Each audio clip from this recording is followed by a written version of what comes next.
नमस्ते भाइयों बहनों, मैं doctor Kirti Singh, natural medicine and lifestyle consultant. आज मैं आप सभी के सामने एक बहुत ही आम समस्या के बारे में बातचीत करने जा रही हूँ, जो कि थायराइड से रिलेटेड है। मैंने बहुत देखा है कि मेरी प्रैक्टिस में ऐसे पेशेंट्स आते हैं जिनका वज़न कम ही नहीं हो रहा है, वो कम खाते हैं, उसके बावजूद उनका वज़न बढ़ता चला जा रहा है। या फिर उनको देखा जाता है कि वो जब नहाने जा रहे हैं तो उनके बाल धोते हैं तो उसमें काफ़ी बाल का झड़ना होता है, गुच्छे के गुच्छे निकल रहे हैं।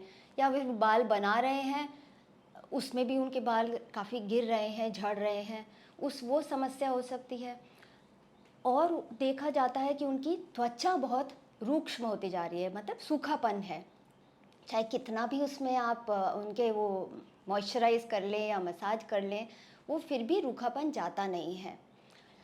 दूसरी एक और समस्या उनके साथ देखी जाती है कि वो जब सुबह उठते हैं तो उठने में बड़ी परेशानी होती है, आसानी से उठ नहीं पाते हैं या बिस्तर से बाहर निकलने में काफ़ी तकलीफ़ होती है। जब ये सारी परेशानियाँ से वो गुज़रते हैं, तब जाके वो अपना टेस्ट कराते हैं, और जब वो टेस्ट कराते हैं तब पता चलता है कि उनके थायराइड में प्रॉब्लम है, उनके थायराइड हार्मोन बिगड़े हुए हैं। ऐसी सिचुएशन में वो दवाइयाँ शुरू करते हैं, और वो दवाइयाँ जो हैं उनको बताया जाता है कि वो हमें आजीवन लेना पड़ेगा, पर ऐसा बिल्कुल भी नहीं है, ये सत्य नहीं है। आप अपने लाइफस्टाइल को चेंज करके, अपने न्यूट्रिशन को देख के आप बहुत कुछ बदल सकते हैं और थायराइड को रिवर्स कर सकते हैं। मैं अपना एक एक्सपीरियंस आपके साथ शेयर करती हूँ। मेरे पास एक पेशेंट आई थी अपनी बेटी के साथ। उनकी शायद उम्र है 16 साल, और बहुत ज़्यादा वज़न बढ़ रहा था, जबकि वो खाना बहुत कम खा रही थी और बहुत ज़्यादा थकान महसूस कर रहे थे। कहीं पे मन नहीं लग रहा, बोलते बहुत लो फीलिंग है, कोई इंटरेस्ट नहीं है बाहर जाने में।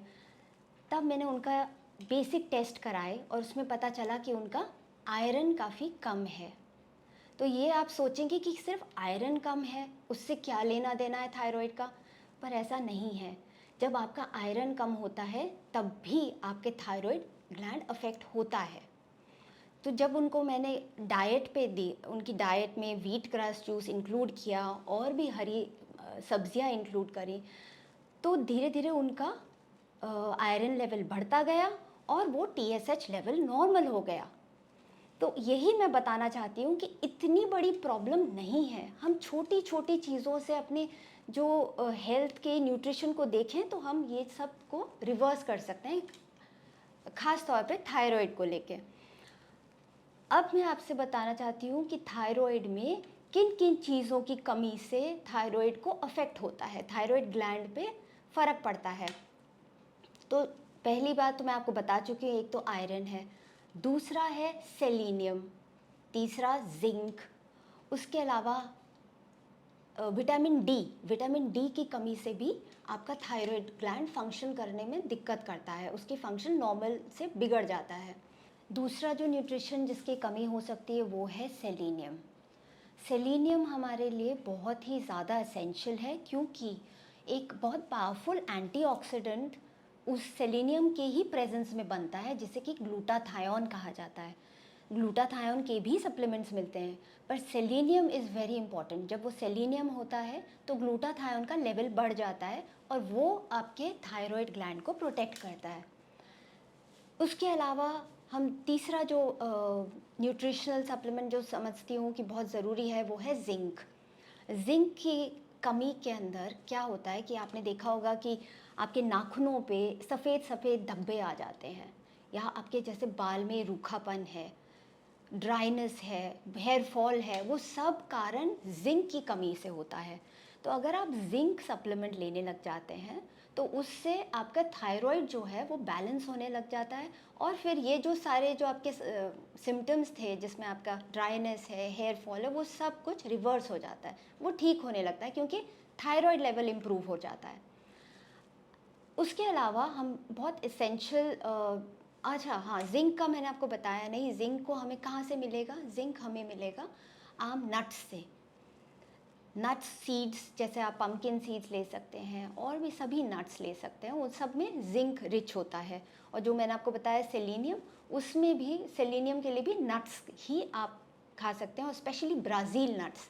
ब्राज़ील नट्स सेलेनियम में बहुत रिच होता है और उसके कारण आपका ग्लूटाथायन बढ़ता है। और दूसरा जो एसेंशियल न्यूट्रिएंट है जिसके बारे में मैं आज आपको बताने वाली हूँ, वो है आयोडीन। अब आयोडीन के बारे में आपने सुना होगा कि पहले गोइटर बहुत कॉमन था, और जैसे ही हमने आयोडाइज सॉल्ट लेना शुरू किया था तो वो ठीक हो गया, बिल्कुल रिवर्स हो गया।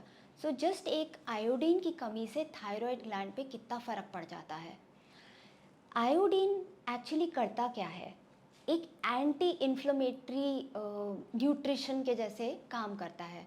तो वो इन्फ्लेमेशन को कम करता है, तो जैसे इन्फ्लेमेशन कम होता है तो आपका थायराइड ग्लैंड ठीक होने लगता है। तो इसके लिए हमें क्या करना चाहिए, या तो एक आयोडीन सप्लीमेंट लीजिए आप, और या फिर आप ऐसे चीज़ें खाएं जिससे कि आपका इन्फ्लेमेशन कम होता जाए, जैसे कि ग्रेन्स हैं, वो सब चीज़ें जो है, वीट है, गेहूँ है, वो सब अवॉइड करें, ग्रेन फ्री डाइट लें। और उसके अलावा आप एंटी इन्फ्लेमेटरी हम लेने के लिए, जैसे हम और जो नट सीड्स ले ही रहे हैं, उसके अलावा ये आयोडीन भी इंट्रोड्यूस करें हमारे बॉडी में, जो कि आयोडाइज सॉल्ट से भी आसानी से मिल जाता है, या फिर आप सी कैल्प का सप्लीमेंट ले सकते हैं। तो ये सब चीज़ों से हम थायराइड का हेल्थ इम्प्रूव करते हैं। लास्ट और सबसे इम्पॉर्टेंट जो न्यूट्रिशन है, जो हमें ज़रूरी है, जिसके कारण हमारा थायराइड का हेल्थ बना रहता है, वो है विटामिन डी। अब विटामिन डी क्या करता है, विटामिन डी आपकी इम्यूनिटी बढ़ाता है। जब भी आपके विटामिन डी की कमी होगी तो जनरली आप देखेंगे कि इंसान की जो मतलब जो इम्यूनिटी, जो एक डिज़ीज़ को फाइट करने की जो पोटेंशियल है, वो कम हो जाता है। तो विटामिन डी लेने से आपका इम्यूनिटी बढ़ता है और उससे आपके थायराइड का हेल्थ भी इम्प्रूव होता है। तो विटामिन डी हमें कहाँ से मिलता है, सनलाइट से, या फिर आप उसे सप्लीमेंट्स के रूप में भी रोज़ ले सकते हैं, या जैसा आपको आपका डॉक्टर बताए उस हिसाब से ले सकते हैं।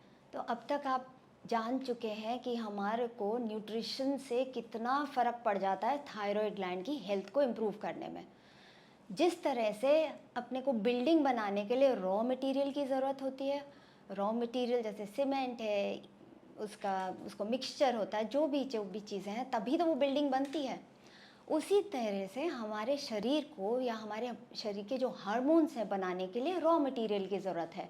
और वो सारे रॉ मटेरियल ये वाइटामिन्स और एसेंशियल न्यूट्रिएंट्स है, जिसके बारे में मैं आपको अभी विस्तार में बता चुकी हूँ।